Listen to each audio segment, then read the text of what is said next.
mostrando simplesmente as cores reais deles, revelando, saindo do armário, mostrando quem ele é.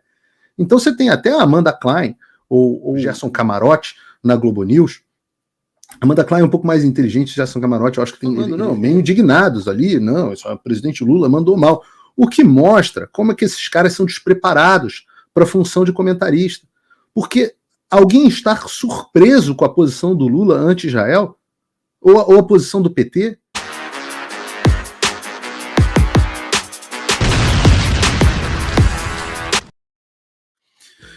Falando do próximo assunto, que na verdade é o mesmo assunto, falando ainda sobre a repercussão da fala do Lula em Israel, eu quero primeiro agradecer a enorme audiência, 13 mil pessoas. Eu não gosto desse número, 13 era ideal chegar a 14, que estão nos assistindo. Hoje a gente está ali coladinho com a Jovem Pan, ainda não passamos, talvez esteja faltando like aí no vídeo para a gente aparecer para mais gente, porque quando você clica o like, o vídeo aparece para um monte de gente. Então isso faz diferença. Nas nossas múltiplas plataformas aí, estamos com 13 mil pessoas nos assistindo, agradeço imensamente. E é claro, né, que diante dessa situação do Brasil, entra aquela turma da passagem de pano do Lula. Passou pano, já disse que era um absurdo, né? Daqui a pouco ela vai escrever uma coluninha, entenda como antissemitismo pode ser bom, alguma coisa do tipo. A gente tem Globo News, os usual suspects, passando pano sobre o que estava acontecendo. Mas que a vida como ela é que o Lula conseguiu desagradar a 90% do Brasil, mostrando, e boa parte do mundo, como o Ernesto Araújo estava explicando aqui pra gente, mostrando simplesmente as cores reais deles, revelando, saindo do armário, mostrando quem ele é. Então você tem até a Amanda Klein, ou na Jovem Pan, ou o Gerson Camarote na Globo News. Amanda Klein é um pouco mais inteligente, Gerson Camarote, eu acho que tem ele os dois falando, meio indignados ali, o presidente Lula mandou mal. O que mostra como é que esses caras são despreparados para a função de comentarista. Porque alguém estar surpreso com a posição do Lula anti-Israel? Ou a posição do PT? Não ouviram o que o Ernesto está dizendo? Sobre o que ele já via no primeiro governo Lula? Vocês não sabiam que o Celso Amorim, por exemplo, tinha prefaciado um livro sobre a importância do Hamas anos atrás? Importância política do Hamas anos atrás? Vocês não leram todos os posicionamentos do PT? Não sabem a posição da esquerda no mundo inteiro? Então como é que vocês são comentaristas? Desqualificados para a função que vocês ocupam. O comentarista tem que ter cultura política, tem que entender de relações internacionais. Ou então não opina. Saudades, né, do tempo em que eu debatia com esses caras, porque eu falava isso no ar, eu falava isso na cara. Agora eles morrem tão felizes com a censura contra mim que eles podem se esconder. Mas o prêmio da palhaçada de ouro vai para o cara da Quest, no Instituto de Pesquisa, e eu vou botar ele aqui, que resolveu falar na Globo News e ele teve um achado. Vamos ouvir aqui juntos. A produção consegue colocar para mim na tela uma tabela que a Quest... Esse é o Felipe Nunes, ele é o diretor da Quest, ele é figurinha carimbada aí nas campanhas da esquerda e tal, já fez campanha para vários políticos de esquerda, pesquisa interna e tudo mais, é uma fonte de renda dele, tá tudo certo. Mas vamos ver o levantamento que eles fizeram das redes sociais, o tal do mapeamento das redes sociais. Realizou, a gente mostra, Sadi, que a declaração de Lula sobre Israel é o terceiro assunto político mais comentado em menções e alcance desde janeiro de 2023. Ou seja, desde que o Lula chegou no poder, com toda essa campanha que a esquerda faz, gigantesca, esse é o terceiro assunto mais comentado nas redes sociais, com maior número de menções, segundo esse levantamento que eles fazem.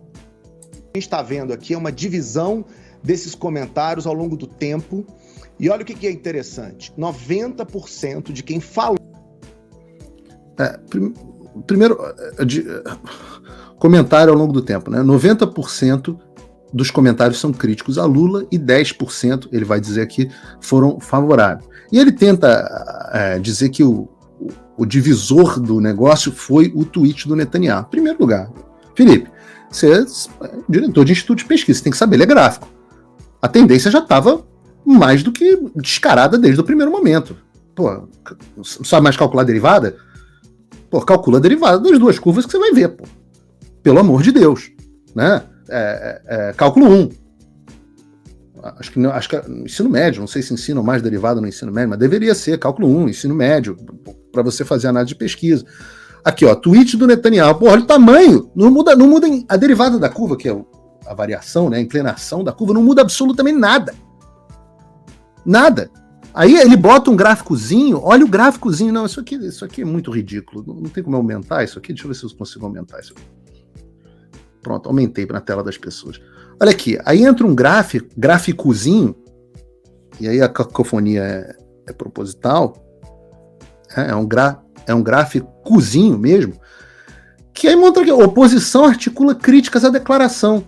De novo, não muda nada da derivada da curva desde o início, pelo contrário. É claro que o assunto está se tornando.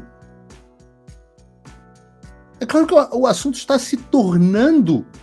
Aí ele bota live do Marcel Van Hatten pedido de impeachment do Lula. Aí o assunto começa a morrer, porque o ciclo da notícia é mais longo, etc. O final de semana, sei lá o que estava acontecendo. É até uma boa. Essa barriga aqui não é explicada. Mas vamos ver o que esse cara vai falar. Sobre esse assunto em redes sociais, fez isso de maneira crítica ao presidente Lula. Mas o que é o interessante?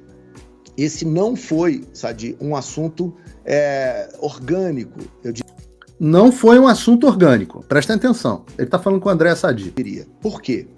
Depois que Netanyahu faz a sua manifestação, a gente vai ver que aumenta muito o percentual de comentários negativos. Como aumenta muito o percentual de comentários negativos, meu filho? Faz um gráfico. Não é possível. Não é possível. Não é possível. É claro que o Netanyahu faz o comentário na esteira do comentário do Brasil. Mas não é possível, não é possível. Aí é ter faltado ensino fundamental de matemática. Porque a oposição no Brasil se organizou muito rapidamente, com um discurso organizado e único. A oposição do Brasil se organizou. Então, assim, o óbvio, né? Tá todo mundo com essa frase do Lula. Claro, qualquer cidadão de bem, a maioria das pessoas não são. A maioria das pessoas estão isso. Elas não estão do lado de Hamas, estão do lado de Israel. E não querem o Brasil metido numa cagada dessa. Não querem comparar o que está acontecendo, uma questão de guerra, etc., com o holocausto, a eliminação dos povos, a solução final, a eliminação do povo judeu da face da terra. Ninguém quer eliminar os palestinos, seja lá o que for isso na sua cabeça, ou os árabes, ou o que quer que seja da terra. Mas para esse gênio, né, a única explicação para as pessoas terem se revoltado contra esse comentário é a existência de uma articulação. De uma articulação. Pedindo impeachment de Lula, tentando mobilizar a base política contra o presidente nas redes sociais. Então, é curioso que o mais determinante desse resultado em redes que a gente está vendo agora é a velocidade com que a oposição é capaz de se organizar logo que o Netanyahu... A oposição é capaz de se organizar. Meu irmão, em carioquês, você tá doidão? O carnaval já acabou, cara. Para de beber. Oposição organizada. A oposição do Brasil é a coisa mais desorganizada que eu já vi na minha vida. Sabe quem disse isso, inclusive? Dando um pito no presidente do PL, no Valdemar? O Rodrigo Pacheco. Vocês não têm ideia do que eu passo conversando com os deputados. É um deputado falando mal do outro, um com vaidade do outro. O deputado diz, não, agora eu só faço minhas iniciativas sozinhos. Eles não se entendem, os deputados da oposição não conversam. Os grupos, eles têm medo de falar hoje, porque todos os grupos estão grampeados lá pelo gabinete do Xandão. É um senador falando mal do outro, é um senador... Vocês não têm noção da bagunça que é. Oposição organizada só se você tiver de porre, meu filho. A oposição do Brasil é totalmente, inclusive, dependente da diretriz do Jair Bolsonaro, que, coitado, tá nas cordas. Que oposição? Que organização de oposição? Do que você tá falando? Como é que o sujeito fala uma imbecilidade dessa no ar, na rede nacional? Só fala porque não tem um Paulo Figueiredo mais no ar para virar e falar, meu filho, você está de porre. Não tem articulador, não tem unidade, as reuniões não dão em nada, é uma confusão. Um bando de deixadicista também dentro da oposição. Um bando de gente focada só no nos seus próprios boquinhas. Milícia digital, gabinete do ódio. Isso é loucura. Isso é loucura. Gabinete do ódio, oposição articulada, são vocês que ficam repetindo o discursinho do outro. Vocês do choquei. Isso é que é organização, pô. Me mostra um grupo de direita que tenha patrocinado vários influenciadores de direita e consiga fazer a mesma publicação em várias redes. Sabe por que todo mundo falou a mesma coisa? Explicação sobrenatural, hein, querido? Explicação, olha, pô, cientista político, sabe por que todo mundo falou a mesma coisa? Porque essa coisa é evidente. Porque o cara tem que ser muito debilóide e muito mau caráter para comparar o que está acontecendo em Gaza com o que está acontecendo em Israel, Gaza, ou com o que aconteceu com o Holocausto.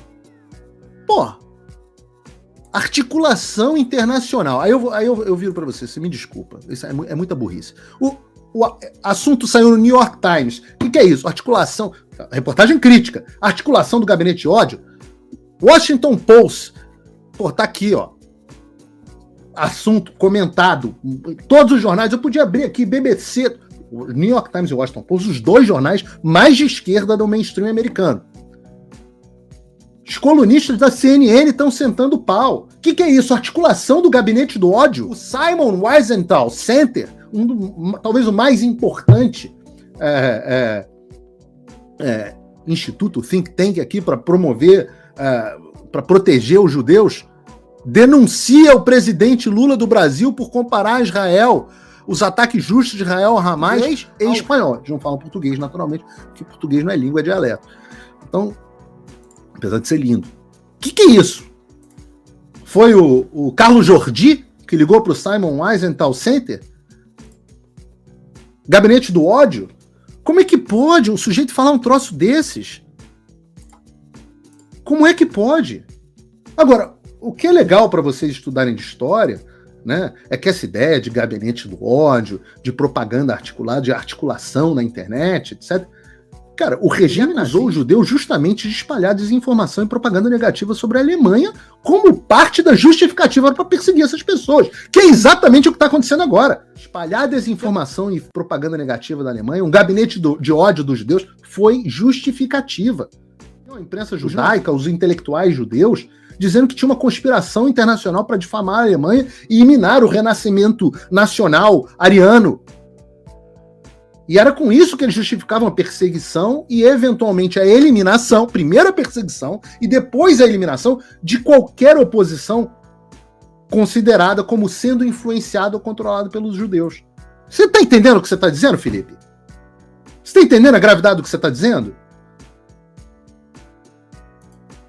O que é esse discurso de inquérito das milícias digitais? O que é isso? É justificativa para perseguição de opositor. Quem fez isso? É inegável. Vocês podem estudar a história que vocês quiserem. O cara de Israel lá tá dizendo, ainda dá tempo do Lula estudar a história. O Lula, porra, lê jornal de cabeça para baixo, meu filho. Se orgulha de nunca ter lido um livro, não vai estudar nunca. Mas eu tô dizendo para vocês qual era o método alemães para perseguição justamente dos judeus. E aí, olha a inversão completa. Estão dizendo que a articulação para defender os judeus é objeto de um gabinete do ódio. Ou seja, coitados dos judeus, eles estão presos no dia da marmota. O Groundhog Day, aquele feitiço do tempo no Brasil. Eu falo sempre filme antigo aqui, né? Sou velho mesmo. Onde cada dia você acorda é a mesma coisa que está acontecendo. Nas 2 semanas atrás foi a outra prática.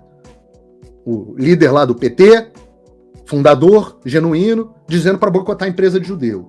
Agora tá o cara da Question, na Globo News, dizendo, não, isso aí tem uma articulação de um gabinete do ódio para proteger os judeus. Pô, meus filhos, isso é brincadeira. Isso é brincadeira. Por isso que vocês não... Porra. Ai. Passamos a Jovem Pan, finalmente. Passamos a CNN Brasil. quase 15 mil pessoas nos assistindo nas múltiplas plataformas hoje, audiência recorde, e eu vou aproveitar para falar sobre um outro parceiro importante, antes de entrar na questão do que hoje... Espera aí, desculpe interromper esse vídeo, mas é que eu continuo censurado pelo STF. Além deles cancelarem o meu passaporte, congelarem todas as minhas contas bancárias e bloquearem as minhas redes, agora eles também querem proibir os meus vídeos no Brasil. Você pode continuar me acompanhando seguindo o meu segundo canal, que é o canal de cortes. E se quiser ter acesso a todas as minhas postagens para sempre, deve se inscrever no meu Locals, que funciona de uma forma parecida com o Facebook ou o Twitter. Todos os links estão aqui na descrição. Entra lá, senão você vai ficar desinformado e aí eles vão vencer. Também faço aqui o meu convite da minha parte para você assinar a plataforma do Fio Diário e começar a acompanhar uma plataforma realmente livre e que vai dar a oportunidade das pessoas falarem o que pensam e dizerem a verdade. Se você não incentivar um veículo de mídia independente como esse, quem vai fazer por você?